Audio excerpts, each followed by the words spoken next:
Hello, everybody, and welcome back to the Sanderlanche podcast. Today, we are talking about the Bands of Mourning, chapters 5, 6, and 7, wherein, there's a nice peaceful train ride going on. Wax and Steris have some heart-to-heart talks, and then they're, because it's Wax, the train gets invaded by bandits, and we end with Steris going off the edge. So very dramatic. I am Data, and with me is Jamie, Dak, and Joe. So hang on to something, everybody. The Sanderlanche is about to begin. Revolution holds us bound. Come on down to London town. Break your back for class and crown. Come on down to London town. Steam train running on a reckless rail. Speeding right into the rising gale. Shovel harder 'cause we're on your tail. London's bloody cry. So yeah, we got 3 chapters. We got a lot of talking and a little bit of action to go with it. What did you guys think of the 3 chapters this time? Yeah, it was not too bad.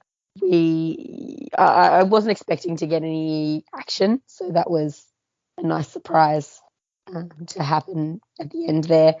I really enjoyed, as usual, Steris, and I was really excited when she sort of had a bit of an opportunity to do something, but then I was very sad at what happened at the end. So I hope she's okay.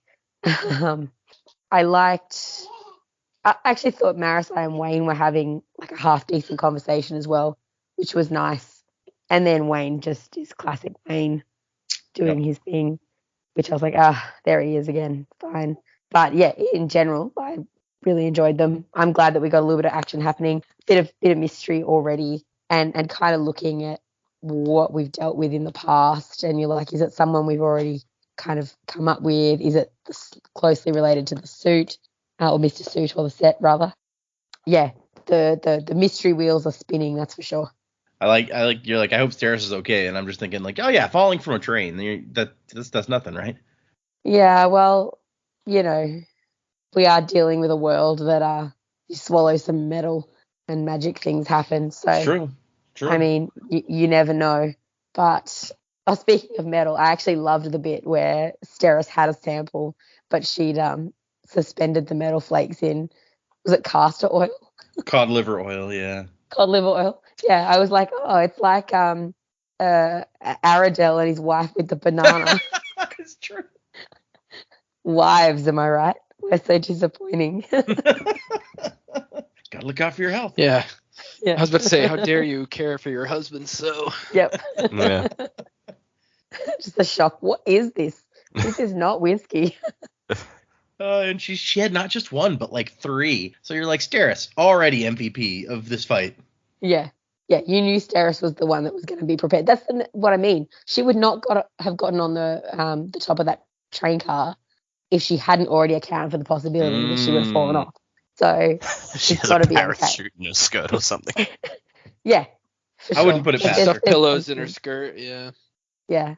Also, like the 3 boxings that she couldn't account for, I totally understand that need to fix that, even though it's a very small error, to have to track those down. I get that.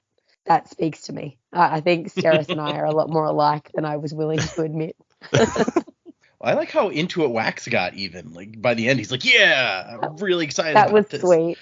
And he's like, I found 2 of them. I found 2. It's like a game. Yeah, Marisai's just so annoyed at that point. She's like, okay, I'm going to bed. Yeah, whatever. Weird bunch of weirdos in here. I'm going to let you guys do this. And I'll talk to you later. Oh, yeah. There's some definite cute Steris-Wax relationship moments in here, I feel like. Yeah, which I think we were looking forward to in this book. Mm-hmm. Yeah, I agree. I think seeing Wax getting really into what Steris was really into, and them having a good old time figuring that out was actually just very unexpected, but very sweet. I really enjoyed that. The action scene, fantastic. Really loved it. Also hope Steris is okay. I gotta say, like, I think for the second time, something was spoiled a bit because of an email that came through, or actually, no, it was a review last week, I think, because we have the point where Wax loses all his medals, and it's like, well, we just had the review where that guy was talking about chromium and leaching, so that's got to be what that was. So, Oh, I didn't even think about that because, I guess, because I looked it up to make sure that it had been mentioned before. Like, we could have read it. I don't know that we did read it, but we could have, and that's why I was like, okay, let's talk about it. I think it's been in the Ars Arcanums, but we never really dwelt too much on it. Yeah. So we knew it was a possibility, but I'm just like, if it hadn't been for the review last week, I probably would have forgotten about it completely. But because it was fresh on my mind when I read the chapter, I was like, oh, well, that's what that is. The timing, really. Unless that's not what it is. Just saying. But it is. Yeah, like what are you talking about? I think Data's been hitting the sauce again. Good try, Data. But there was like fun stuff on this all throughout these chapters, and I'm curious about when Marasai is reading this thing about the monster. I'm like, is that the thing from the broadsheet in the last book, like that weird beast thingy with like the red eyes and such? Like, have the Kandra seen this thing too? Is this like from another? Is this actually legitimately from another world? So as I recall, the person who wrote that story in the broadsheet, or the person who encountered the monster in the broadsheet, was from New Saran, so maybe that's going to be upcoming. Yep. We'll see how that goes. Maybe there'll be actual monsters in this book, which would fit the Indiana Jones theme we were kind of hoping for. We kind of had monsters last book, like the weird hemalurgic human. Yeah, it's just things. setting us up. I mean, It's a very Uncharted moment. Didn't Miles say like the men of red and black? I'm like, well, all right, this monster is red and black. Maybe man was a loose term. The things of red and gold. That doesn't sound as gold.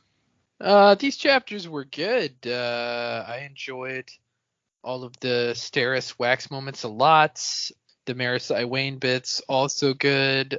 I feel like Marasai and Wayne both made good points about how Marasai feels about things. You know, it's like I could see it from her perspective, but I think I tended to kind of agree with Wayne a little bit more than her. But then, you know, Wayne does his Wayne thing, which is not great. But for the most part, yeah, I really enjoyed all the dialogue scenes. But I have to say I lean more towards dialogue chapters in general. I do like action in this series, but the dialogue is actually interesting because there's a lot of character development going on. Whereas, say, like the dialogue heavy book of The Well of Ascension, a lot of that dialogue I wasn't too thrilled about because it's just kind of politicking. So yeah, I really like all the dialogue scenes in this series so far. So I'd say those were good chapters. The action chapter was unexpected. I really liked the cliffhanger at the end of the second chapter that we read this time, where the train is very. Again, we talk about this book being this series especially being very cinematic. It's a very cinematic moment. Like she walks and she turns around and then like the train is slowly like she sees the train pulling away from them. And it's just like, wait, what's happening? It's just a cool idea, a cool shot. So that was really cool. I'm very confused about these guys on horseback taking over the train. So I'd be interested to know what that's about for sure. I'm more interested in that than actually the fighting in the chapter. I'd say that was, meh. And yeah, Steris coming out with the shotgun, which I know the shotgun was brand new. So, she would have had time to get herself acquainted with its power. But at the same time, it's like, unless she was prepared to fall off the train, I don't know why she picked up the shotgun to fire it. Even if it was a regular shotgun, I don't know if she would like be prepared enough to fire something with that kind of recoil on it. So I don't know. Interesting stuff. I'm excited to read the next chapter, see what happens. But yeah, I liked it overall. Yeah, even just like a 12 gauge has a lot of kick. Not like send you flying off the side of a train kick, but still. No, but if you're on the top of a moving train, it's not. I wouldn't say it's a wise choice for an inexperienced shooter to try and shoot a shotgun. That sounds dangerous. Yeah. Although it's funny because I'd forgotten until you mentioned it, but some in the Discord, they're like, man, I bet Dak's really going to love this Old West horseback train robbery stuff that's happening in these upcoming chapters. So Discord people, you were right on the money. Say that without Yeah, I reservation. actually, when I was reading it, I thought the same thing. I was like, I bet Dak will like this. It's train robbery. It's like real Old West type shit. Had a blast. so did Steris. Hey-o. I will say I forgot to mention the bit where he increased his weight and he shoves the train car forward. That was just Yeah, that was cool.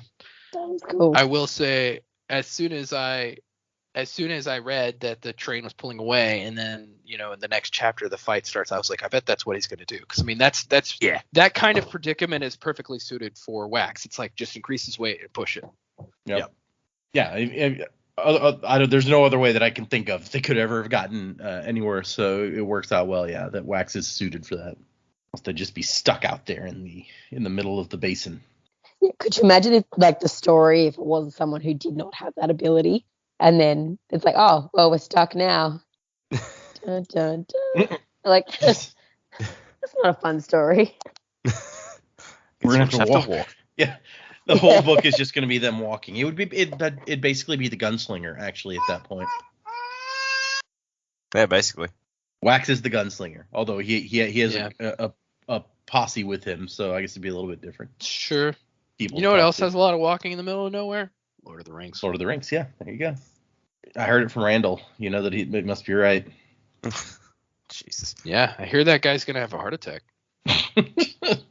That's a reference to the trailer for Clerks 3, in case anyone was not following what just happened. Yeah, go see the movie if you want to see it, I guess. By the way, I'm this still on the fence. podcast is not sponsored by Clerks 3. Could be. Kevin, if you're Yeah, out we there. don't. Yeah, we don't care. I mean, we'll do it. Okay, I guess let's get into these chapters. Oh gosh. So we start out with Wax just looking out the window. Stuff's passing by. He's got his package from Renette, which has spheres and cords, which I guess are like what he got from her last book, except last book it was kind of just like a grappling hook attached to a cord. But there's also a shotgun that says she's been experimenting with extra powerful loads for stopping thugs or full-blooded Koloss. Please test. Will require increased weight on your part to fire. Recoil should be exceptional. So it's funny. She has this idea, and it's like this will only work for someone like Wax who can increase his weight. Yeah, or I guess somebody in like a really powerful vest or something, like strong. I don't know. You got to put like a It'd hammer. work for Wax or like the Terminator. Maybe one of those brutes who's like a ferrochemist who can get really big and buff. I bet. Yeah, I almost thought that's what this guy was that was fighting him. I think he is. Well, there you go. Didn't work for him, or I guess he wasn't expecting it. In fact, if I'm remembering right, I think that guy is a brute and a coin shot, sort of like a character that we met earlier in this book. Yeah. And so they pull up to a train station, and there's people out there protesting with signs that say "End Elendil oppression." And he's like, "What's that about?" "Hey, Steris, you know anything about this?" And she's over here reading a book. She's very intensely concentrating on her book. And when he tries to look, she jumps and snaps it closed. And he's like, "What are you reading?" "History of New Saran." You look shocked. Well, I don't know if you realize, but the name Saran has a very disturbing history. And everybody remember where Saran is from? I actually do not. No. That was the Inquisitor base, the Convecticle of Saran. Oh, that's right. Why you would name a town after that is beyond me. But whatever. Especially because it sounds like some bad stuff's going on there. We built this town on the place where all the people we knew died 300 years ago. And also, we're still doing possible hemalurgy evil here. Built this city on rock. Okay, sorry. Blood and bones. Maybe Marsh built this place, and then other people came and started living here, and he's like, "Hey, can you fuck off? This is meant to be my solitary place. My place with the nice waterfalls and stuff. Like, why do you think I picked it? You've taken my fortress of solitude." He's Turned like, into "Get a out! I'm fortress of community." ironized, damn it!" Maybe he still lives there. He's like got a little cave up in the waterfalls. Marsh is the mayor. Oh, that would be amazing. Like out here, everyone loves Iron Eyes. What are you talking about? He's the best. Come meet Mayor Spikeface. Wait, what? He has spikes elsewhere, guys. It seems so like they talk about it, but I'm just like, Wax, how out of touch are you? He's like, yeah, the people out there, they seem mad about Ellendale for some reason. And she's like, oh, well, I mean, yeah, they would be. He's like, what, just the taxation stuff? Like, we just tax them a little bit. And so the gist of it is that the outer cities get taxed to maintain the infrastructure, like the railways that connect all the cities in the basin, more or less. Not counting the roughs. Those, nobody cares about those, apparently. But as she talks about, not only are they taxed for that, all goods that travel through Ellendale get taxed. And the central government refuses to build railways between the outer cities so they can ship directly. Anything that they want to make and sell goes through Ellendale, even if it's then going to another city. So every single thing gets taxed as it goes through Ellendale. And they're not happy about that. Which, yeah, it's fair. It also seems impractical. Like, I'm just looking at this map here. Yeah, so if you want to get stuff from Rashikin to, I don't know, Elmsdale, they don't have a straight line railway going from one to the other. You got to go all the way inland, to the coast to Ellendale and then back out again. It's like, that's just time consuming. Like, it's funny. They need those supplies sooner. That's the exact example that's used in the book. Is you want to take something from Elmsdale to Rashikin, you have to go to Ellendale. Yep. God damn it! I just pulled two out of my. Yeah. I think she's making your exact point. It's like it doesn't make sense specifically for those two towns to go through Ellendale. Man, this fucking. Man, maybe this virus really is fucking with my head. I got COVID, by the way, listeners. Just FYI. Yep, Dak and Jamie are sick, and yet they're still here making content for you. You can probably tell like that Jamie wasn't feeling real well. It comes across. Yeah, sorry. But she's trying real hard. She's here, and she's actually. I was worried that you were gonna like destroy your voice from what it sounded like, but you actually sound kind of better as you keep going. So I'm impressed at the dedication. Thanks. Well, it is morning for them, so her voice would have been, Yeah. probably disused. So we have been up with the baby for many hours. Oh yeah. Last night wasn't easy. But so it's in part they even say it's because the trains mainly follow the canals because the canals were already there. They were there to begin with, and they can't control where those go, or the rivers, whatever you want to call them. So I get that, but there's no reason that you can't make extra lines connecting outside of that. And really, I think it's one of these all roads lead to Rome sort of things where it's like we maintain our importance by keeping ourselves the center of everything, by you always have to go through here. And so it's understandable that these cities are not super happy about that. And he's like, oh man, maybe I should pay more attention to this stuff. I assume that like I'm benefiting from these policies also. And Steris is like, dude, you live off of these policies. The stuff that your house makes would be undercut dramatically without all these taxes. So you voted for maintaining them twice and raising them once. He's like, wait, I have? And she's like, well, I mean, I did. You told me to see to the voting for your house. But as she points out, they also used it to try to maintain a centralized government for the basin so that all the cities have an interest in everybody staying together and not breaking apart into cities, like a million different little city states. Which, I mean, I guess arguably that's a good thing. It's better for everyone to be united and you're not having wars against each other or something. But at the same time, you're kind of shitting on all of the other cities to do that. So, and he's just like, she points out and he points out that he just gets like distracted and disinterested whenever house business comes up. Like he has trouble caring or wanting to be involved in all. He's like, I came back and did my duty to lead the house, but geez, all this stuff is boring. Although what he says, he's like, I just don't have the mind for this. And she's like, you do have the mind. It's not your mind, but what you mind that is the issue, which I thought was a really clever little. And Wax says, like Wax even thinks that's clever. He's like, Steris, you're a delight. How could anyone think you were dull? And when he says that she's not dull, she's like, well, what about when I asked you to help me review my list of preparations for the trip? And he's like, the list was 27 pages long. This made me think of the episode of Friends where he's like, you had rambled on for 8 pages, Front front and and back. back.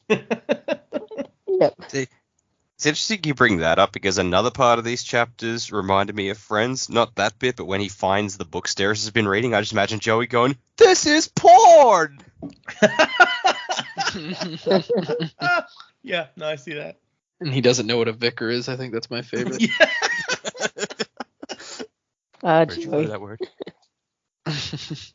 And so she made a 27-page list of stuff, and he's like, "How did you bring all that stuff?" She's like, "Oh, I didn't. I made a list of everything we might need, and that way, if we discover that we did need it, at least that I can feel good knowing that I thought we might." So imagine you've gone on your holiday and you're going to go on a hike and you've forgotten your hiking boots. And then you're like, you know what, though? I did think about this. I did put it in my list. I didn't bring them. It doesn't help me now, but I feel better knowing that I thought about them and left them at home. I don't know that would make me feel better, but I can see how it might make some people feel better. That would make me feel worse. I'd be like, man, I thought about it. I should have packed them. I didn't. What an idiot. Well, the amount of times I've left the house going, like, I thought to myself, I need to grab this before I leave the house, and 2 seconds later I'm out the front door in the car, and I have not Without taken that that thing. thing. And I'm just like, the fuck was I doing? Yeah. Why did I do that to myself? All the time, yep. It was the reason I left the house. And he's like, "But you brought all those boxes." And she's like, "Oh, yeah, that's all our house finances. We have an accountability report to prepare for the banks by next month." And he's like, "But we have accountants." And she's like, "Yeah, but that's their work. I get it. You can't just turn in someone else's work without making sure it was done right. Besides, they're 3 clips off in the quarter's financials. 3 clips out of how much money? 5 million. So, and I think that's 5 million boxings, not clips. And so, it sounds like there are 100 clips in a boxing. So he's like, they're 300ths of a boxing off out of 5 million. That's pretty good." So, what, that's 3 cents out of $5 million? Yeah, that's what it sounds like. So, yeah, I would be okay with that too. I don't know about you guys, Richie Rich over here, but 3 cents matters to this guy. And she's like, "Well, I mean, that is within the threshold, but it's sloppy is all. We have to look good." And he's already getting distracted again. And she's like, "You're doing it again." And she's like, "Here, let me show you something," basically. And she gets up to grab something, and it's a little shady that the second her back is turned, he's like, "What was she so interested in?" And he like sneaks over and grabs her book that she was reading and clearly trying to hide from him. And it is anatomy sketches with descriptions explaining human reproduction. And she sees him and is staring at him horrified. Fair. Yeah. I think I'm going to throw up now. And now it's very awkward. And Wax is like, so yeah, I mean, I guess you don't have any experience in these matters. She's like, "I keep asking, but no one will explain it to me. They just like, you'll figure it out. The body knows what to do, but what if mine doesn't? What if I do it wrong?" And she even tried to interview some prostitutes. A trio of very nice young ladies. Met them for tea. But when they discovered who she was, they got weirdly protective and also wouldn't give her any details. Why? At that point. And Kat, stop, seriously. And she's like, they seem to think I was cute. What about being a spinster could possibly be cute? Do you realize I'm almost 30? And he's like, "Oh yeah, 1 foot in the grave, clearly." Man, between this and Serene and Elantris, who's like, an old maid at 25, I'm like, there is something odd about this. Yeah, well, in older societies, people are married younger. I get it. Yes. Sure. Yeah, what was Juliet, like 14? Yeah. I mean, there's the being married younger, but there's also your responsibility to present an heir, which gets harder as you get older as well. So True. I kind of get the biological clock thing. Fair. And that's what she's saying. She's like, "I'm the one on a deadline to provide something useful here." And they kind of have this talk where, she's like, "Yeah, there's my money as well as the kids." And he's like, "Well, and I'm just the title, right? Like, it goes both ways." And then she's like, "Well, you can shoot things too. Murdering is very traditional. It goes all the way back." He's like, "Well, I mean, if we're talking tradition, then the imperial pair, it was the lady who did the murdering." Which, most of the time, yeah. I mean, Ellen, after he became a Mistborn, he killed plenty of, mostly Koloss, I guess. Not with as much style as Vin. It's true. It's hard to be as stylish as Vin. And Wax tries to make her feel better by being like, well, we don't have to be involved all that often once a child is provided. And then that makes her even sadder, which, yeah, I mean. Yeah, not the right thing to say, bro.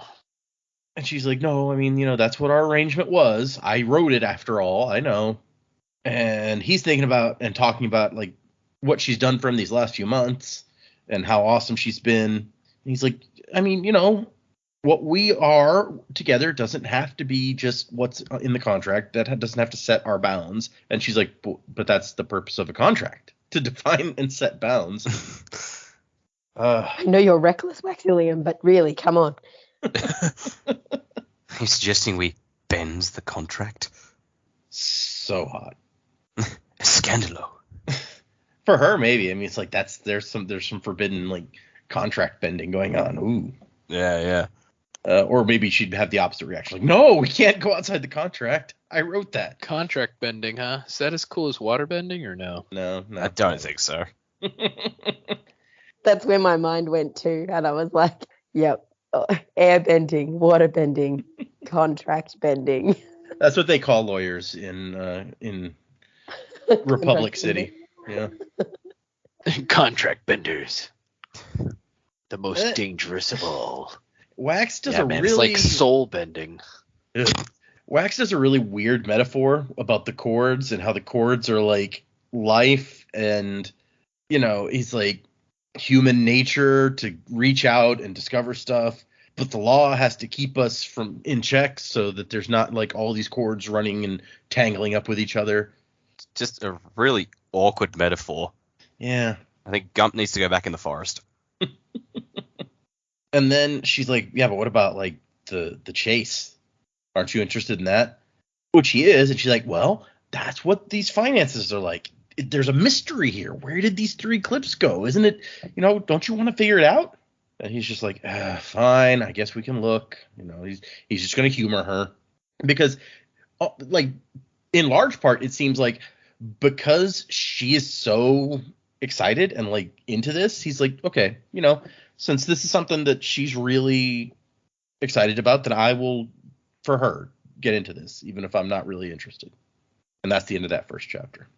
Then we get our first bit of broadsheet, which in this case is the new, I think it's like New Ascendant or something. It is a new Saran broadsheet, it says.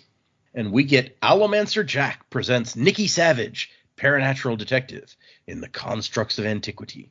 So, in case anyone had... So my version didn't have, like, it written out after. So no, yeah, mine doesn't this time either. So he's been demoted from Gentleman Jack back to Allomancer? I don't know. Maybe only that one newspaper had the Gentleman Jack. But, and this is not even an Allomancer Jack adventure. This is Allomancer Jack presents somebody else's adventure. And it is Nikki Savage, who, in case anyone was wondering, pretty sure that is the same person as Nacelle Sauvage from the previous broadsheet. The lady in the broadsheet who found, like, the alien or whatever. Oh, one I was talking about earlier. Yeah, exactly. That's why I was like, what do you mean who? You were just talking about this lady. I don't remember the name. Come on, Dick. Jeez, but sorry. Jen, we got Nikki Savage, who there's been talk about this, like they're based not necessarily based just off of this what we'll read in this broadsheet, but there's like it seems like from what Brandon said that this character may be supposed to be like Jack's protege or something, and so now she's an adventurer out there, doing whatever, and people have asked him if he'd ever let anyone else write a story in the Cosmere, because he's worked with some people and done like co-writing or whatever on some of his other series. Like he did some short stories for his Skyward sci-fi series where he wrote them with someone else. And they're like, would you ever let anyone write something in the Cosmere? And he's just like, the guy who's been with him a long time, who's done a lot of his illustrations, really good illustrator. He's done a lot of the pictures that we've seen, and he does the maps. So really, he is wanting to write a book that's like a Nikki Savage adventure, basically. And so that may be a thing that happens. And it's like, it's something about mummies. He said the name of it, and I have to look it up. Hold on. Nikki Savage and the Case of the Howling Mummy. Isaac Stewart. Nikki Savage. Let's see what it says. So you say howling mummy, but I just sort of pictured a mummy screaming like those goats. Yeah. Well, when I say howling mummy, the twist of it is it's actually a werewolf mummy. Okay, so the book or the short story is tentatively titled "Boatload of Mummies." Okay. I like mine better, but that's fine. Yeah. Write my own mummy book with blackjack and hookers. But I mean, I gotta say, I would 100% read a mummy story where it's like, oh my god, we've awakened this ancient curse, and the twist is it's actually a mummified werewolf, and everyone's like, yeah, absolutely. whoa, did not see that coming. Yeah, Maybe- guys. I'm good at the ideas. Okay. maybe if the Universal Monsters shared cinematic universe had ever happened, Yeah. then that would Maybe, have been So, okay. For Joe's benefit, I will go into some detail on the various broadsheet things since he couldn't read it. So, Nikki Savage's story, it says that when a thief steals a large map of New Saran, Miss Savage is on the case. The map's secret pocket contains her father's parting gift to her, the location of a tribe of metal beings, the Kalkis, long-lost creations of the Lord Ruler. Currently, the only one keeping our daring debutante from the secrets of the unknown constructs of antiquity is the magical burglar she calls the Haunted Man. The Haunted Man. And so we have her arriving at a gondola, and the Haunted Man is smiling at her with his freaky device when the door slams shut on the gondola and he's inside. And so she runs along and, digs out her trusty little bottle of chromium for a quick swig. So she has some misting powers related to what we're talking about. And then this part, by the way, this is part 2 of the adventure, the ghastly gondola. And we see a little more in the corner where it says the monks of Baz Kor had trained me well. Their practiced moves designed to get a leecher close enough to touch another Allomancer and drain them of their reserves. But it was the ballet lessons. Yeah, I know, they're just popping up, right? But it was the ballet lessons that enabled me to jump from the platform, and that's the end of that. So she trained with the monks of Baz Kor, but also took ballet lessons. More monks and their secret teachings of psychoticsness. There's a story about how a gondola broke down and stranded some passengers for a while. There's a play, the Den of the Survivor. A crew of freedom fighters rise up against oppression and overthrow a corrupt government. There's like a message. So it sounds like, the Den of the Survivor. I mean, that sounds like a play about them overthrowing the Lord Ruler.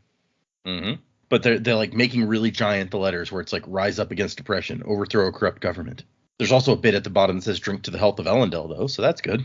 And then we get what I think is a very interesting one where it's like Bilming's new, and cut off, quote, and then in quotes, amuse Elendil. So apparently the city of Bilming invited some Elendil elite out to see something. And in the harbor, there are a row of ships, a bunch of normal ships, but also these new warships developed by the mayor and the late Dr. Florin Mullen. Each ship carries 8 12-inch guns, with each turret having a range of 16 miles. Reinforced armored hulls, top speed of 24 miles an hour. We call them pewternauts. But the members of the Elendil delegation were like, what an amusing display of toys. Why do we need warships? The basin is alone on the land. From whom would we need protection? So, yeah, I wonder. Next chapter. Marisai is looking at some of the notes from Raylor, the Khandra, who's kind of crazy because of his lost spike. And there's an image of a monster. A burning red face, distorted mouth, horns, and spikes, black eyes. And there's a clip from a little interview, and Raylord just calls it the Beast. The Beast? It guarded the bracers? No, it was before. Fallen from the sky. The sky? The darkness above. It has no eyes. It looks at me. It's looking at me now. Further questioning was delayed for an hour as Raylor whimpered in the corner, inconsolable. All right. And then she pulls out the Lord Mistborn's book, and here she actually calls him Lusterborns, in case there was any doubt about who it was. Yeah, what a guy. And interesting, because we were just talking in the last episode about the Lord Ruler getting all this knowledge of how, like, hemalurgy and stuff worked when he ascended or took the power from the Well of Ascension. And here, Spook is like, I mean, even the Lord Ruler had trouble getting this right. Like, his Koloss were awesome and everything, but they weren't perfect. And even like the Conjure are better, but they turn into piles of goop if they don't have spikes and can't reproduce on their own. So you can create lots of stuff with the hemalurgy by rewriting somebody's spiritual aspect, but it's kind of useless because there's a million ways to screw it up for every good result. So just stick to transferring powers. Trust me. Yeah, just stick to killing people and stealing their stuff. Yeah, exactly. Is this an extract? Sorry, is this an extract out of the book that Marsh gave? Yeah. Okay. And that's just like one of Spook's notebooks, isn't it? Well, it seems to be he specifically wrote this little book about hemalurgy so that the practice wouldn't be forgotten. Because I was just she makes a comment that it's so casual. Yeah. And I was reading it and I'm going, oh my God, why would you write a book like this? I hope the words are founding out like that. Just very jeering of the diary. Yeah, at least it's not in High Imperial. There you go. I like he's still known as the survivor of the flames. They haven't forgotten that. The governor who ruled mankind in benevolence for a century. So, You like that, huh? You like that he's still known as the survivor of the flames. You don't find it ridiculously ridiculous? Hey, he survived some flames, okay? Yeah, with Ruin's help. But no, Great job. I find it more interesting that he apparently ruled for 100 years. Something going, and then Yeah. I mean, it sounds like he hemalurgied himself from what I'm reading. could be. It sounds like he spiked himself up. Yeah. Sounds like he maybe experimented on a few things. Oh my God, what if that's what he did to his harem of women? Oh, God. He even admits to having Breeze, the counselor of the gods, write most of his speeches for him. So all his famous quotes and stuff, not actually from him. We God, definitely know Spook is not good at words. He's just a big fat phony. Yeah, he's just a phony. phony. It's annoying because it's like, they think he's so great. It's like, this is the guy that if you'd left him to his own devices, he would have just asked women why they were sad. That he knew why they were sad. He's the worst. And apparently his suggestion was to get the elderly or terminally ill and then ask them to sacrifice themselves so that their power could be used by someone else. Yeah, that's not messed up at all. Wow. This guy's a great guy. This is not okay. No. Hey, so you know how you're gonna die soon, right? What if we just speed up the process and steal your power? That'd be okay for you? I don't consent to this. What is it? Your compliance isn't a factor. So you can't hear you shoving spike through your heart. Yep. This will probably hurt a lot. Hope you have fun being dead. I'm gonna take your power now. And so then she moves on to thinking, how am I going to find this spike? And so if there was an explosion, she's thinking, then the leftover pieces would have looked still human. So they probably would have been disposed of like any other corpse. So that's a lead. And then she hears Wayne, and Wayne is drinking some other people's wine and chatting. And she asks him, mooching wine? And he's like, nah, they're drinking bubbly. Can barely stand the stuff. I'm mooching accents. Got to get a feel for how the people in New Saran talk. And what are you doing here? And she's like, oh, I just want to spread out. And she's like, you realize that we have a whole train car, right? That Wax rented for us. We got 6 rooms. And then the waiter shows up. And Wayne says liquor. And he's like, can you be more specific? And Wayne says lots of liquor. No bubbly.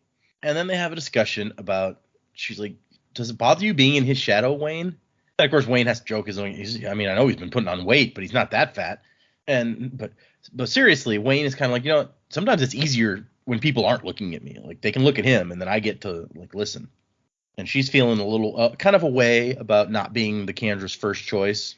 But also, people at the precinct assume that if she does something awesome, it must be because of his help. And Wayne's like, no, you're important. You help out a lot. Plus, you smell nice and not all bloody and stuff. Because she said that she feels like she's an appendage. And he's like, no, appendages don't smell nice. They're kind of gross. I cut one out of a fellow once. You mean an appendix? Sure. Wayne. And Wayne's just like, it comes down to it. He's like, you don't have to stay and hang out with us. In fact, I seem to remember Wax trying to get you to not be involved. And she's just like, I know, but I was thinking maybe this once I could do something important on my own. But if we do all this work and we get to conjure the spike back, they'll thank him anyway. And that's when we find out about the fella that Wayne knew, who he figured that he would take people on safaris, essentially, to see lions out in the roughs. Chip was his name. And basically, a lot of bad things happened to Chip. Him and his girlfriend got in a fight about the money he made. Yep. So she stabbed him in the junk. Stabs him in his holster, if you know what I mean. Constables find him. Says that you can't be killing no lions. There's a law about it, see? They're a national treasure. So then he goes to jail, he gets his fingers broken. And that's the end of his story. And she's like, what, that's it? Well, you want more to happen to the poor fellow? Right? Sadistic of you, Marisai. And his point is, sometimes when I'm feeling real bad, I think about that guy. I'm like, well, Wayne, at least you ain't as bad off as that guy. We're not gonna quote that. And then he winks at her, and she's just like, oh, jeez. Also, they packed in another one of those earrings she discovers in a little pouch among the other things, just in case, Waxillium. And she gets up, heads back to their private car, where she finds Wax and Steris crawling around, looking at papers on the floor and on the seats and everywhere else. And Wax is like, aha, I found it. He found the last of the 3 missing clips in the tips section. And Steris is like, you bastard. How'd you figure this out? And Marisai's like, holy, what? I've never heard her curse. And I love Wax's thing. It's like, Wayne would say it was because I'm brilliant. And Steris is like, Wayne has the mental capacity of a fruit fly. Yeah. And You get him, Steris. I mean, we know how mean he is to her, so it's all good. I'm being genuine. I'm saying you get him. No, I'm saying I agree because of that. I mean, in fairness, like, she's got a point. The man said, like, asks, oh, what drink would you like? And he says liquor. And when asked to narrow down, he says lots of liquor. Like, that's not helping you. That's not helping the waiter. That's not helping anyone. How do you think this is a good idea? Yeah. Well, I don't think I think he just doesn't care. It's not like a lack of intelligence thing. It's just like, yeah, I don't really care. He just likes to mess with people. Yeah. It's not going to get him the right booze. And I mean, he got whiskey. I think he was happy with it. So they try to explain to her what's going on, and she's just like, yeah, okay, I'm too tired for this shit. Take a look at these papers. Pay attention to the drawing of the monster. And here's that earring also. And so she walks back to her door, looks out the front window towards the rest of the train, which she's surprised to see is moving off into the distance. And she stares at that for a second until the door at the other end bursts open, and there's a guy standing there with a gun, and he fires it down the corridor. Which I guess we could have stopped there. That would have been a dramatic ending. I kind of like where we stopped better. But yeah. And we cut back to Steris, who's congratulates. Like, I think you have a real talent for this, Wax. And he stops paying attention because he's real good at sensing what's going on around him. He's like, wait, train slowing. The sounds of the engine are retreating. Doors opening. This is bad. And so he starts burning steel. And Steris is still talking, and he is already in motion as a bullet flies past in the hallway, and he slams it sideways against the wall, potentially saving Marisai's life there, so that's good. And so he goes out in the hallway, he pushes himself out off of that earring, he's like, damn Vendel, and shoots the surprised man in the forehead. Steris sticks her head out in the hallway, not the smartest move, but she'd rarely been in gunfights. And Wax is like, get her to cover, and then he sees the guys on horseback, and he's like, horses? Really? Okay. And he sees that this is not an attack on them because most of the horseback men are riding towards the rest or along with the rest of the train. So it's a full-blown robbery, not some sort of assault specifically on Wax. Which I don't know whether to be like, I guess that's lucky, or if it's the exact opposite of that, but whatever. He starts doing his stuff, killing some bad guys, and they're like, Alamancer, look out. And he pops back into the compartment where Marisai and Steris have gathered the servants and such into one room. And he tells them it's robbers. And Steris is like, really? Lord Waxillium, must you bring your hobbies with you everywhere you go? And so his theory is that the thieves recognized this one as a private car, so they disconnected it, assuming that it would be, somebody rich that they could plunder easily. And he's like, something's wrong. And Marisai's like, I mean, other than the people trying to kill us? And Steris is like, no. In my experience, that's normal.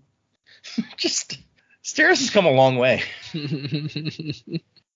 And he says, no, it's that they're riding horses. Horseback train robberies are like out of magazines, like story magazines. Nobody actually does that. There's no reason to board a moving train and possibly die like falling off when you can just stop it. So Red Dead Redemption is a lie? They may not have had the tech to stop it as Alamancers, so. I don't remember. I don't remember robbing a moving train I remember tying people you to the train definitely tracks. do. No, Oh, you're the event. He's Red Dead 2, buddy. In the Oh, prologue, okay, you yeah, rob a I train. didn't play much of Red Dead 2. Oh, it's in the prologue. It's great. Well, Yeah. then I must have played it because I did play the prologue. I just don't remember it, I guess. And in fairness, the amount of times in that game I have spent riding around jumping from my horse onto a train. Oof. Longer than this book, I can tell you that. Can confirm I've seen you do that. It's so fun. Here's where we were talking about. Wax gets out behind the train, increases his weight, pushes against the train while also pushing like the tracks in the ground behind him, and he just shoves the train. And then he starts kind of bouncing behind it and shoving it more and more until he gets up enough speed to reconnect it with the rest of the train, which is really impressive. He asks Marisai if she's seen Wayne, and she's like, he was in the dining car. It's like, okay, he'll be fighting already. And then she notes that he's worried, and Wax says, yeah, no masks. Robbers wear masks. Men who don't, they don't care if they're seen. They're already outlaws and don't have anything to lose. They'll kill more easily. Not to mention that apparently they've never tried to rob a train before, as far as he's concerned. So either they're desperate or someone put them up to this. So it could still be a sideways attack aimed at Wax. You don't think this attack is a coincidence. If it is, I'll eat Wayne's hat. And then he takes that shotgun that Renette sent and 2 of the cord sphere contraptions, and he gets her to provide a distraction. And so, as part of their plan, Marisai pops out, starts shooting a bunch to distract them, while Wax goes up and around into the air and then comes down like behind them while they're distracted by Marisai and shoots him up good, or wants to. The guy punches him in the gut, which we find out later, I believe, broke his metal vials that he has in his gun belt, so that's unfortunate. And he also notes that without some sort of mark to identify the bandits, he's going to have trouble telling them apart from all the regular people cowering around. Part of her distraction was putting one of his favorite hats out there to get shot up. That was a good little. And here's where he notices, talking to Marisai again after he's taken out the robbers, that he's out of metal. His metal vials are broken, and his extra ones are stored somewhere else. And Steris holds out a little vial of steel, and he's like, since when do you carry these? And she's like, about 6 months ago, I put one in my purse in case you needed it, and I carry 2 more because I'm neurotic. And then he downs it and nearly chokes. What the hell is this? Cod liver oil. Whiskey is bad for you, Lord Maximilian. A wife must look out for her husband's health. So I might have just forgotten. It's like, do they have to be preserved in like alcohol or some other strong substance like cod liver oil? Can they not just be in like water? No, I think they can. I don't know for sure. I assumed that they could be in anything, but in the original Mistborn series, it was like some sort of alcohol solution. Mm-hmm. Yeah. So maybe that does play a part. I don't know why, but I would assume that maybe it keeps it clean. I don't know. Yeah, that's a good question. I hadn't actually thought of that. Because I would assume water sitting in a vial, even if it's sitting in a vial, if it's not sealed properly, could still like get something in it that could make you sick. Yeah, contaminate. Well, it's already got metal in it. We've seen people like take metal basically dry, like when it was necessary. So it's not like to work it has to be suspended in something, but maybe long term, I don't know. Yeah, just wondering if it's like a preservation sort of thing, like preserving the metal flakes. Like, I don't know. Can you get me that jar of pickled metal? I honestly thought it was just to be more effective at getting the metal things easier to drink on. Maybe. Like in the first book, when Wax explains that he uses whiskey for his, he's like, why not? Why waste a perfectly good opportunity to drink some whiskey? As he's progressing down the train, he sees some guys, hears some shots, and he notes that there's an armed bank guard looking at the guy's uniform. So there's a payroll shipment disguised as if it was regular cargo. Also, he smells something weird on the air, and he thinks formaldehyde. And so he busts in, shoots several of the robbers. They take cover. They're shooting back. There's an explosion. Another one for Steris' list of explosions that happen around him. It was a small blast as explosions went, but still. And so then they got the vault open with the explosion, and so they take the money and they're taking off. And he goes back for the wounded guard, and the wounded guard's like, the money. He's like, no, they got the money. It's not worth risking more lives over. They threw bottles through the windows, and then the doors were ripped off, steel doors. And he's like, oh, crap. The bandits have Metalborn too. Great. And this is where a hulking brute, almost 7 feet tall, comes his way. And he's wondering what's up with the train and why it's like continuing. Does the engineer not know, or is he hoping to get to the next town? Which I don't know why. I don't know that stopping is going to help you any more than anything else. So let's see. And then a little cube, as he's planning how to take down the brute, a little cube flies in the door. And he thinks it's going to explode, but then nothing happens. And that's when he realizes that he has no more metal. Somehow his steel reserves have vanished. Yeah, so it makes it look as though, oh my god, what has this cube done to him? But really, it was like the guard that he was pressing on is just a plant who is also a leecher who has leached his metals. Yeah, that is one piece of information that we got from the broadsheet, at least, is that she has these special moves that are supposed to get you close enough to touch someone and leech their metals. So you can't do it from far away, it sounds like. And we cut back to Marasai, who's shooting at the bandits who have come up again. I guess Wax went around them, or they came when he wasn't looking. And while she's shooting, Steris is in charge of reloading. And the valet... Druten is he says something, and she pulls out one of her earplugs, and she says, what? And he goes, are those earplugs? And she's like, what? Stupid ass question. What do you think? You just carry those with you? Steris does. Apparently, Steris had just pulled out a pair of earplugs for herself, and then handed a pair to Marasai also. So you expected this? And Marasai's like, yeah, more or less. This sort of thing happens often? And then she turns to Steris. I don't know. Would you say often, Steris? And this, of course, Steris has to pull an earplug out, too. The valet wants to know if this sort of thing happens to us often.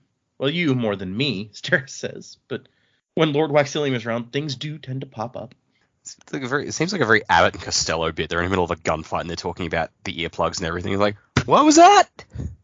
It does. Now that you say that, that's fun. And I just love Steris' attitude here so much, where she's like, did you not inquire about your prospective master before entering his employ? And he's like, well, I mean, I knew that he was interested in the constabulary, but... And Steris just clicks her tongue disapprovingly, and Marasai's thinking, like, yeah, this guy didn't do his homework, which in Steris' eyes is like a dreadful sin. So guess who's getting fired? So just no one has any sympathy for this guy who is like, oh god, they're gonna kill us, like, what's going on? And they're like, did you really do no research?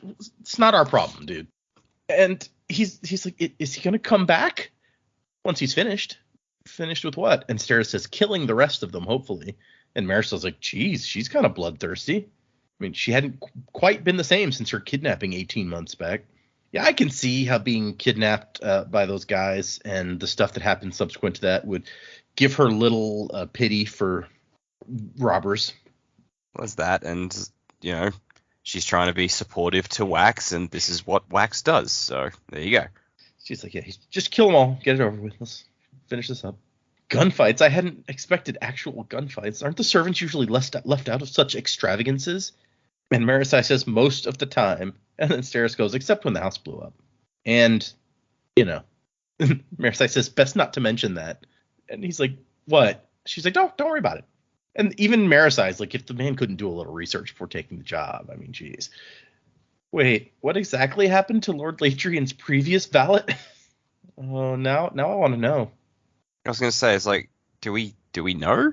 I don't think we did. Okay, because I know that in the last chapters, Hoyd got replaced by that other dude. Right. So Hoyd's clearly fucked off at some point, but... Yeah, I didn't expect him to stick around long. Well, no, but still. And then there's the moment where a bandit walks up holding a woman hostage with like a gun to her head, and Marasai just pops him right in the forehead without hesitating. And the guy's like, Druten is like, you could have hit the woman. And Marasai's just like, no, statistics say. You know what? Shut up. Is this like a once a book thing now? Marasai just pops someone and blows their brains all over the wall? Right? I'm okay with it. Yeah. As long as it's supported by the statistics, then I'm good. I relate strongly to Marasai when it comes to following the statistics. That was a large part of my psych degree, involves statistical analysis. I mean, I feel like she missed an opportunity to go, statistics say you should shut up. All the evidence points to kiss my ass. And so she's Marisol goes down to look at the people. Somebody needs some medical attention, and she's like, I wonder if Steris brought some bandages or medical equipment. The chances are slim, but it was Steris, so who knew what she'd planned for? But when she gets back, Steris is gone. And the guy's like, the guy that she placed on guard there is like, oh yeah, she left a few minutes ago, moving up the train. She seemed very determined about something. And we cut back to Wax, who is like, what just happened? That's impossible. How could my metal reserves be gone? And he pulls out... I'm sorry. So he finds the giant bandit has stepped in between the cars, and the doors are rattling. And when Wax goes into the hallway and lifts his gun, it is pushed out of his fingers with a capital P push. So Wax knows now that there's a coin shot here, and so he has to get rid of his gun belt and other metal. There's breakaway buckles so that his gun belt can rip free. It's a good plan. And so Wax goes forward now with no metal, dodges the first punch, and punches the guy in the side. And it felt like punching a steel wall. That's unfortunate. It's been years since he'd gotten into a real fist fight, and he was slower than he'd once been. And like, it's like, geez, where's Wayne? This is not my deal. And he manages to hit the guy 3 times in the face, and the guy just smiles at him. And not only is he a coin shot, he's actually he's got a bubble similar to what Wax uses, where he's pushing around him. So he's kind of an advanced coin shot, since Wax is the only one that we've ever seen that could do something like that. And he's like, this guy could be using his Alamancy to just end me. But he wants a hand-to-hand fight. And as if to prove this fact, the guy raises his fist and nods to Wax like, yeah, let's go. Ding, ding, motherfucker. And so Wax does, it says, or thinks, to hell with that. And he turns and runs off and, like, pushes open a door and goes for the window. And the guy's like, hey! That's my favorite part. The guy just keeps going like, hey, come back! Hey, man, I nodded. And, Wax thinks of a Wayne quote where he's like, you can beat anybody so long as you don't let them fight back properly. Which, really, it's absolutely the best move here when clearly you are not going to win a fist fight against this guy. Don't have a fist fight against him. And he's wondering why this guy's even bothering to chase him. Like, they got what they wanted. They got the money and shit. Why is he coming after Wax? And then the guy pops up, and he's got one of Wax's gun belts in his hand, which is unfortunate. And the guy pulls out the shotgun. And I don't know, maybe it doesn't say that he's, like, a brute in terms of feruchemy. Wax just calls him a brute so often that I was thinking that was the case, but it's not like capital B brute. Yeah, it doesn't explicitly say, but that's just kind of the general sense I got, because it's like he punches him and it doesn't do like anything. Well, and he's so freaking huge. Yeah. And it doesn't say he's like, Koloss blooded or gray looking or anything like that. It doesn't say like his skin looks weird or anything. Yeah. So. Well, I think just in my brain, because brute is the term for those Faerings who can use strength. And he calls him a brute through the whole thing because he doesn't have a name for him. So I think in my mind, like, he was. And I don't know. Maybe he is, maybe he's not. He could just be a really giant guy who's good at fighting. He just hits the gym. Yeah. Don't skip arm day. But he fires the shotgun at Wax, and the kick takes him completely by surprise and rips the gun out of his fingers, which falls back between the cars. And while he's distracted, howling because his hand hurts now, Wax tackles him, but the guy manages to stop himself before he falls off the train. But what Wax was really after was the gun belt and the metal vial, which he desperately needs at this point. It's real tough to fight coin shot when you don't have your own coin shot ability to use back at him. But the other guy is not going to let this happen, so he starts pushing it so that Wax cannot get the vial to his mouth, basically. He's trying to get rid of it. And Wax is thinking, what can I do? Like, he's holding on to the train and trying to hold on to the vial, gun belt, and vial. And his arms are getting strained at the sockets because the guy's pushing against it so hard. And Wax is thinking, what can I do? What can I do? Is there some way I can use the devices? Yeah. Beneath him, the train starts to cross a bridge, and the thugs, now he calls him a thug. That's the first time he's done that, I think. The thug advances on him, rolling his shoulders, trying to make a fist despite his broken thumb. I just love this image. Like, he's like rolling his shoulders, he's getting his fist back up, like, okay, we're going to fist fight now, right? He really wants that. And that's when Wax sees somebody coming up from the back of the car there, the tip of the gun in the air, And at first he thinks Wayne. He's like, no, Wayne wouldn't have a gun. Maybe it's Marisai. And it is Steris. She gets up there. She's got the shotgun. And he's like, oh, no, this is not good. The guy turns, sees her, and she pulls the trigger. The shot goes wild, but it does clip him in the arm. So that's the brute in the arm, rather, which is good. And makes him release his push on Wax. But the kick sends her tumbling backwards and right off the side of the train. And that is where our chapter ends. Our section ends. So, yep. If Steris dies, we riot. So let's do the predicaments. What's going on? Is Steris going to make it? What's going to happen? And anything else you want to predig? I think Steris is going to make it purely because I don't want her to not make it. That would really suck. She's got to have something. Are they still on the bridge? Last we heard, they were over a bridge. Yeah, so she could have clipped herself onto the side of the train or something. I don't know. And now swinging from the waist or something off the side of the train. I don't know, maybe. Because if they're on a bridge, she's probably got a better chance than, smacking into the ground or something. So I'm going to say she does survive for sure. I don't really know where we're going. I was sort of interested by the reminder of Spook's book about hemalurgy and what we've been talking about investiture and identity. I'm really concerned that Spook has been conducting some experiments in his time, given obviously what he knows about being able to transfer power. Also, the fact that he was asking people to give up their lives to create new spikes. I was like, ugh, it's not good, Spook.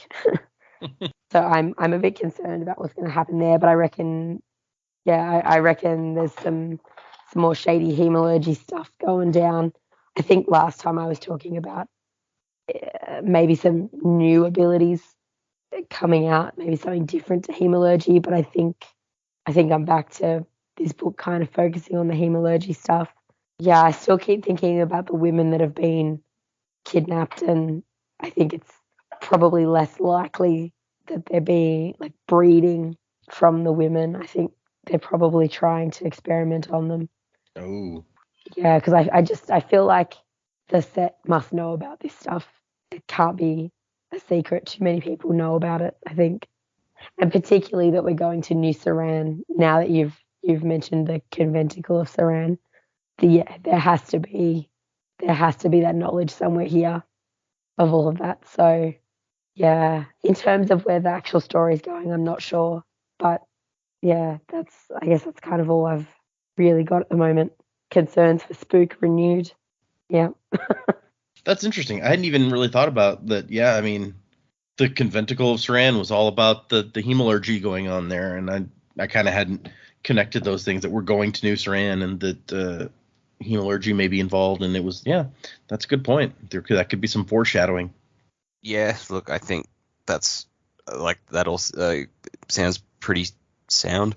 It's definitely there's definitely hemalurgic stuff going on in the background, and it's really making me uncomfortable. I don't want to know what Emperor Spook's aged care health plan was. It doesn't sound like it was anything fantastic. His tagline could be, "I know why you're sad." Oh no. There's nothing good about this guy. No, man, even after 3 books after we've stopped seeing him, and we're still just like, man, fuck this guy. He's just getting worse. I don't know. I don't have too much to expand on that. I am very suspicious of Druten, the new valet. I feel like he's getting an unusual amount of focus. Like the last time a member of Wax's staff had this much focus, he tried to poison, shoot, and blow them up. So I wonder if we've got another hired plant in our midst trying to just spy on them. Yeah, no, I think he's gonna have a decent part to play in the plot. Yeah, that was hard. And yeah, no, I don't trust him. And also Wax has a reputation for being destructive around. How the hell does he not get hired by the guy and not know that? Get hired by the guy and not know that. That's where I was going with that. Yeah, that's a good point. Yeah. So yeah, that guy's up to something. Okay. Yeah, okay. I mean, just in the broadsheet we saw last time, Wax is definitely a name that people know, and that crazy shit happens around him. So yeah, you would think that this would be something potential employees would be aware of. Well, we got a shady valet possibly. We've got shady lots of stuff.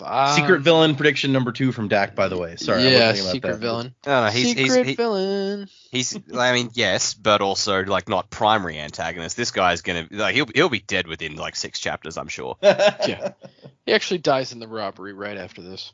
Maybe. Maybe he also just happened to fall off the train at the same time as Steris lands on him, and so Steris is okay, but he was crushed, and he gasps out, "Oh no, Mr. Suit will not be happy." Yeah, so Steris is like, hey, wait a minute. Yeah, I don't know. Other than the predictions I've already made, I don't know what's going to happen so far. We're kind of just on our way to New Saran at this point, specifically with these robbers. Obviously, they're after more than just money. There was something in that bank thing that they're hauling that appears to be heavy. My guess is it's some kind of weapon or high-tech thing that somebody is after that they're taking. And I kind of get the sense these guys don't care if they're seen. I'm getting the sense that they probably are with the set, and that these guys are possibly people that have been experimented on already and already given powers. Like the dude that fought Wax has like powers that weren't originally his, perhaps, like he was given these powers through hemalurgy or whatever. And I think that's a very big possibility, especially because he seemed to be carrying quite a few powers. Like if he was the leecher as well, then he's got leech powers, and he's got this ferochemy brute power, and he's a coin shot. Like it seems like there's probably too many powers going on here. And interesting to me that they were surprised that a Metalborn was there. So my thinking on that is they weren't sent for Wax specifically. Wax just happened to be there while they were stealing whatever it was they were stealing in this vault that is a weapon or something. So that's what I'm gonna go with as far as directly what's going on in the plot at this point. Because I think I've already kind of made predictions for what's going to happen in New Saran, so at least to an extent. But that's all I got right now. Okay. So you don't agree with Wax that he's just like, there's no way this is a coincidence. I'll eat Wayne's hat. So you think he's gonna have to eat Wayne's hat, basically? Yeah, I mean it's I think Wax is starting to figure out, it's like it's not all about him. It's like he's there. Like why would they shout out Metalborn if they were surprised that he was there? Sure. Or if they weren't surprised he was there, I mean. So, you know. Okay. That's fair. Yeah, it wouldn't make a whole lot of sense unless, I guess they could have known he was there but not known which car he'd be in, so it could be I mean, I guess. Oh, there's a Metalborn here. I mean, the surprise of a metal. I mean, and they may have just been. It may not have even been surprised. It may have just been like, "Hey, Metalborn." But yeah. But like, it shouldn't be, because it really shouldn't be a surprise to them. Because I mean, there's enough people in the world that are Metalborn that it shouldn't be a huge surprise. But that's a good point. It's definitely something you would want to call out, because that would change your approach. So even if it wasn't a surprise, you're like, hey, everybody needs to be on alert that this is a thing. Yeah, tactic. A Metalborn can't do what we was gonna do so easily. Yeah. Okay, that makes sense. I was saying what we was gonna do as like a thug. That's not actually how I talk. My grammar's not that bad. Sure. It's like, no, I swear, I talk real good. Dude, I got the best talking voices of all times. I love that. They used to talk about in Futurama how that one trucker guy, he just adds S's to everything he says. Yep. Whoas. But then he takes the S off words that have it. Then he wants to go, whoas, cripe. Whoas, cripe. Yeah. It's funny to see his like progress, because he was in like the second episode, and like he starts adding S's at some point, and then you get more and more S's, and then I think is when the S's start falling off. So it's like it's a weird progression. I'm on loan from the Louvre. If I wasn't lazy, I would. But you are lazy, right? Don't get me started. Okay. Good predicaments. Nothing. Not a whole lot of new, but we didn't get a whole lot of new information in this one. We got some more personal discussion and some action, but not a whole lot of info. So, let's see. We got no new emails, no new reviews or patrons, so that will not take up a lot of time at the end of this episode. Basically, for next time, we are reading 3 more chapters. That is chapters 8, 9, and 10. So come back next time for 3 more chapters. Are you worried that people aren't going to come back next time? Yeah. Are there going to be listeners who get to these chapters of our podcast having hung in for over 100 episodes? It's like, yeah, I'm done. You know what? Forget I'm so these tired guys. of this. Yeah. But we are already 28% of the way through this book. Yeah, these are shorties, but I like them. Yeah. So things are going. And so yeah, next time, some more interesting stuff. If you'd like to send us an email, the address is thesanderlanche@gmail.com. That's with an E on the end, Sanderlanche. You can find us on Instagram, Facebook, Twitter. Somebody sent me a Facebook message the other day on our account asking for a link to the Discord. So sent them that. You can find us on Patreon. Forgot to mention that one. And just all over the place. Good stuff happening. I have just bought tickets for this year's Dragonsteel Minicon in Salt Lake City. Ooh. So that I'm not 100% sure I will go. They the ticket, you get a $10 discount for early bird. So I went ahead and bought it, but you can return and get your money back all the way up to like November 8th, and the convention's November 14th and 15th. So I was like, you know what? I want to try to go. I'll go ahead and get the tickets, and then if I can't, then we'll see. But so my plan now. Where is it? Salt Lake City. Oh, okay. So yeah, it is Dragonsteel Minicon is like the Sanderson mini convention, just dedicated to all his stuff specifically. And so gonna try to make it this year. Last year was the first one they did, and I just couldn't do it last year. So I'm gonna try to make it this year. Yeah. Well, maybe I'll talk to the wife. Maybe we can, if you can go, maybe we'll make a trip out of it. And yeah, I thought I was thinking about asking you. I didn't know if you would, if you guys would want to try to do that. Yeah. Well, maybe there's it'd not going be to be cool anything if we could meet up with some. Go ahead. I was going to say there's not going to be anything too spoilerific there for Joe. That was a thought that I had, and it's a good question. I can't say for sure. I mean, I'll just run away. It's Just fine. make him close his eyes. It's fine. Yeah. Right, it'd be cool if Dana may not be into this, but I'd be willing to, like, if I could go, I'd be willing to meet up with listeners if they wanted to, like, hang out. Yep, there was some talk about that in the Discord. Somebody's like, hey, after you guys finish, we need just like a Sanderlanche mini convention. Oh wow. Yeah. And I was like, well, Nice. yeah, we'll have 5 people show up. It'll be great. Look, I mean, I'm happy to meet you guys at a convention for Brandon, but I don't need a convention for me. I'm not that interesting.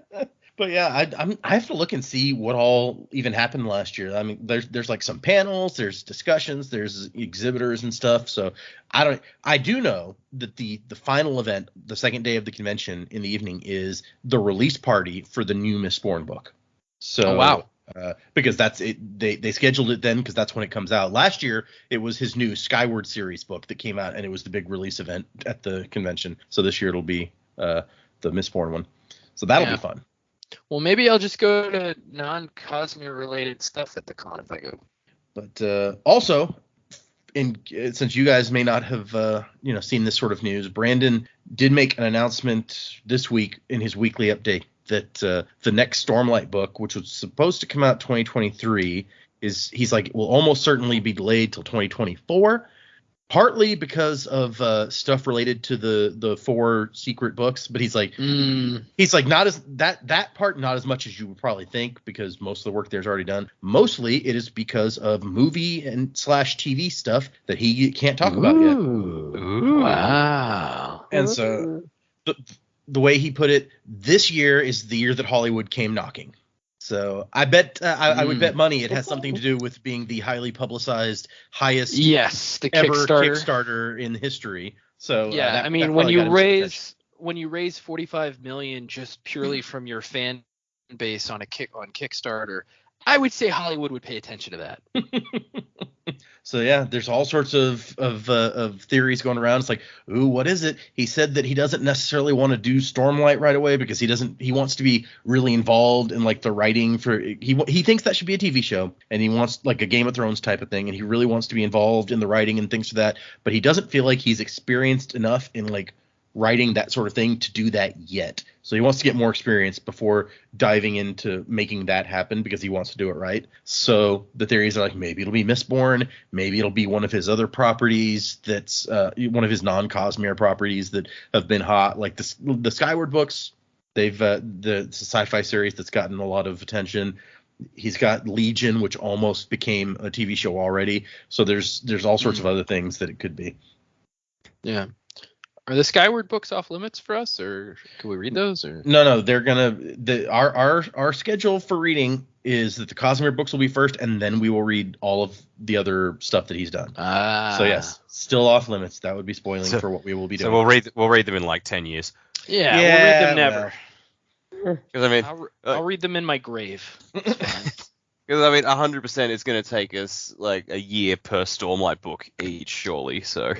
Well, and there's been some talk about, even in the Discord, people like, that's going to be a lot of Stormlight in a row, and we might get a little tired of that, so it can be kind of intense. So it's like, maybe we will want to break that up a little bit and throw in some of that non-Cosmere stuff just to give us something else to do. But we'll see when we get there. We can that will be something that we as a group can discuss. And it's like, if we're getting to the end of the second Stormlight book and you're like, guys, we need a break, then we can do a break. We can do. I mean, the Skyward books are honestly about the same length as these books, so we could easily do like one or two of those and then not have taken a huge detour. But yeah, so that is the plan. I have everything currently released, all outlined, all pretty. Skyward's actually, I think, one of the very last things on the list. Sorry, now you got me distracted by my list, because we got Legion, which is actually Legion's a series of like novellas. There's like three short stories essentially, but really interesting stuff. Then there's Alcatraz versus the Evil Librarians, which is a series of books that's real fun, written for like a young audience, but I think they're hilarious. The Reckoners, that's another one that's gotten some Hollywood attention. We could be seeing that, but that is very, and I don't want to spoil it, but the concept is very similar to The Boys, so I don't know that they would be making that right now. Yeah. Although sometimes when a formula for something works, they do release something that's similar. But it's true. Yep. That's the way you get all these, like, what was it, after Jaws came out, they were all just like, we're going to do every single killer monster movie that we can think of. Yeah. Or do you remember when there were like 2 mall cop movies at the same time? I think that was just a weird coincidence, though. Nah, I think it was like studio spy espionage type stuff. Yeah, that's how we end up with like Deep Impact and Armageddon, is that like a studio hears that another studio is putting all this money into this concept, and they're like, we can rush out a similar movie first and like beat them to the punch. Yeah. I don't think it worked out well for Deep Impact, but still. Yeah, Armageddon's way better. And then sometimes you get Finding Nemo versus Shark Tale. Oh man, Will Smith made a bad choice there. What a terrible film. Okay, sorry, we got off on a weird. If you like Shark Tale, sorry, but you make bad decisions. If you like Shark Tale, I'm sorry you like that movie. Yeah, I'm sorry. I feel bad that you have no taste. Oh my gosh. Okay, thank you everybody for listening. 3 chapters for next time. Music by Miracle of Sound. And Wasing to the Time of Next. Colo?